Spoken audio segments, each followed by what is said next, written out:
Eğer ödevini yapmayıp okulda yapmaya çalıştıysan Yani bir çok parmağını fazla. indir. Evde Kötü yapmam öğrenci lazım. testi. Eğer 5'ten fazla parmak indirirsen Hayır, kötü hayır. bir öğrencisin demektir. Hiçbirini indirmesen bile sonda indireceksin. Bakalım. Eğer okulda telefon kullanıyorsan bir Yani parmağını indir. okuldayken kullanıyordum, evet. Eğer okula gitmemek için hasta numarası yaptıysan bir Çok parmağını pardon. indir. Karnım ağrıyor. Eğer videoyu henüz beğenmediysen veya kanala abone olmadıysan bir parmağını Evet, hemen indir. abone olun arkadaşlar.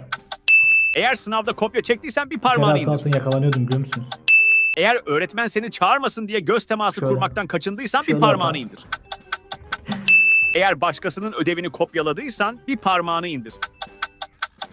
Eğer paylaş butonuna basıp ilk çıkan kişiden daha zeki olduğunu düşündüysen Evet. bir parmağını indir. Eğer velinin imzasını taklit etmeye çalıştıysan Yani. bir parmağını indir. Yo, bir kere yapmıştım, evet. Eğer anlamadığın bir konuyu anlıyormuş gibi yaptıysan Matematik bir parmağını dersinde. indir. Kaç parmağını Hepsi. indirdin yorumlara yaz.